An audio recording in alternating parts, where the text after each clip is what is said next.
നമസ്കാരം. പ്രധാന വാർത്തകൾ.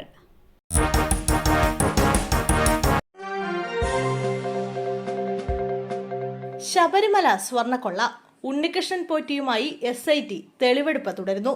ശബരിമല സ്വർണ്ണക്കൊള്ളയിൽ പ്രത്യേക സംഘത്തിന്റെ കസ്റ്റഡിയിലുള്ള ഉണ്ണികൃഷ്ണൻ പോറ്റിയുടെ തെളിവെടുപ്പ് ഇന്നും തുടരും. കഴിഞ്ഞ ദിവസം ഉണ്ണികൃഷ്ണൻ പോറ്റിയുമായി അന്വേഷണ സംഘം ബംഗളൂരുവിലെത്തിയിരുന്നു. ബംഗളൂരുവിലെ ഉണ്ണികൃഷ്ണൻ പോറ്റിയുടെ വീട്, ബെല്ലാരിയിൽ സ്വർണം വിൽപ്പന നടത്തിയ സ്ഥലം, ദ്വാരപാലക പാളികൾ അറ്റകുറ്റപ്പണി നടത്തിയ ഹൈദരാബാദിലെ സ്ഥാപനം, ചെന്നൈ സ്മാർട്ട് ക്രിയേഷൻ എന്നിവിടങ്ങളിലാകും തെളിവെടുപ്പ്. ഈ മാസം 30-ന് ഉണ്ണികൃഷ്ണൻ പോറ്റിയുടെ കസ്റ്റഡി കാലാവധി അവസാനിക്കും. ഷാഫിയെ മർദ്ദിച്ചത് വിഷ്ണു വത്സൻ എന്ന ആരോപണത്തിൽ കോൺഗ്രസ് മാപ്പ് പറയണമെന്ന് കുടുംബം. പേരാമ്പ്രയിൽ ഷാഫി പറമ്പിലിന് മർദ്ദനമേറ്റ സംഭവത്തിൽ കോൺഗ്രസ് നേതാക്കൾക്കെതിരെ പോലീസ് ഉദ്യോഗസ്ഥന്റെ കുടുംബം രംഗത്ത്.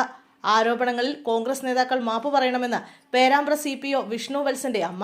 മാപ്പ് പറഞ്ഞില്ലെങ്കിൽ DCC പ്രസിഡന്റ് അടക്കമുള്ളവരുടെ വീട്ടുപടിക്കൽ സമരം നടത്തും. സോഷ്യൽ മീഡിയയിൽ അപകീർത്തിപ്പെടുത്തിയതിന് പോലീസിൽ പരാതി നൽകി. ഷാഫിയെ മർദ്ദിച്ചത് വിഷ്ണു വത്സൻ എന്ന് കോൺഗ്രസ് ആരോപണം ഉന്നയിച്ചിരുന്നു. വിഷ്ണുവിനെതിരെ സോഷ്യൽ മീഡിയയിലും പ്രചരണം നടന്നു. പേരാമ്പ്ര പോലീസ് സ്റ്റേഷനിലെ ഉദ്യോഗസ്ഥനാണ് വിഷ്ണു വത്സൻ. താമരശ്ശേരി അറവുമാലിന്യ പ്ലാന്റ് ആക്രമണം. കൂടുതൽ പേരുടെ അറസ്റ്റ് ഇന്നുണ്ടായേക്കും. CCTV ദൃശ്യങ്ങൾ കേന്ദ്രീകരിച്ചാണ് പോലീസിന്റെ അന്വേഷണം. അറവുമാലിന്യ സംസ്കരണ കേന്ദ്രവുമായി ബന്ധപ്പെട്ട് ബുധനാഴ്ച സർവകക്ഷി യോഗം വിളിച്ചു ചേർക്കുമെന്ന് ജില്ലാ കളക്ടർ അറിയിച്ചു. കഴിഞ്ഞ ചൊവ്വാഴ്ച ഉച്ചയോടെയാണ് താമരശ്ശേരി കട്ടിപ്പാറയിലെ അറവുമാലിന്യ കേന്ദ്രത്തിലേക്ക് വ്യാപക ആക്രമണമുണ്ടായത്. സമാധാനപൂർവ്വം നടത്തിയ പ്രതിഷേധം നിമിഷനേരം കൊണ്ട് വ്യാപക അക്രമത്തിലേക്ക് നീങ്ങുകയായിരുന്നു. സംഭവത്തിൽ കോഴിക്കോട് റൂറൽ ജില്ലാ പോലീസ് മേധാവി അടക്കം 21 പോലീസുകാർക്കും സമരത്തിൽ പങ്കെടുത്ത 28 പേർക്കും പരിക്കേറ്റിരുന്നു. നടൻ ദിലീപിന്റെ വീട്ടിൽ അതിക്രമിച്ചു കയറി. മലപ്പുറം സ്വദേശി പോലീസ് കസ്റ്റഡിയിൽ. മലപ്പുറം സ്വദേശി അഭിജിത്താണ് പോലീസിന്റെ പിടിയിലായത്. ഇന്നലെ രാത്രി 12 മണിയോടെയാണ് ദിലീപിന്റെ ആലുവ കൊട്ടാരക്കടവിലെ വീട്ടിൽ ഇയാൾ അതിക്രമിച്ചു കയറിയത്. വീട്ടുകാരുടെ ശ്രദ്ധയിൽപ്പെട്ടതിനെ തുടർന്ന് വീട്ടുകാരും സുരക്ഷാ ജീവനക്കാരും ചേർന്ന് ഇയാളെ തടഞ്ഞ് പോലീസിൽ ഏൽപ്പിക്കുകയായിരുന്നു. കുടുംബം നൽകിയ പരാതിയിൽ ആലുവ പോലീസാണ് ഇയാളെ കസ്റ്റഡിയിലെടുത്തത്.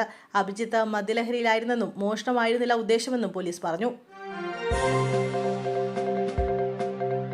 PM ശ്രീ പദ്ധതിയിൽ ഇടഞ്ഞ CPI അനുനയിപ്പിക്കാൻ മുഖ്യമന്ത്രി ഇടപെടുന്നു. മുഖ്യമന്ത്രി തിരിച്ചെത്തിയ ശേഷം ചർച്ച നടത്താനാണ് ധാരണ. ചർച്ചയ്ക്ക് മുന്നോടിയായി മന്ത്രി V ശിവൻകുട്ടി ഇന്ന് CPI സംസ്ഥാന സെക്രട്ടറി ബിനോയ് വിശ്വത്തെ കാണും.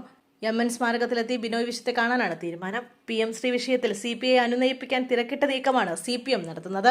തദ്ദേശ നിയമസഭാ തെരഞ്ഞെടുപ്പുകൾ പടിവാതിക്കൽ എത്തി നിൽക്കെ അതിവേഗം പ്രശ്നപരിഹാരത്തിനാണ് നീക്കം. എന്നാൽ പദ്ധതിയിൽ നിന്ന് പിൻവാങ്ങുകയല്ലാതെ മറ്റൊരു അനുനയത്തിനുമില്ലെന്നാണ് CPIയിലെ ഒരു വിഭാഗത്തിന്റെ നിലപാട്.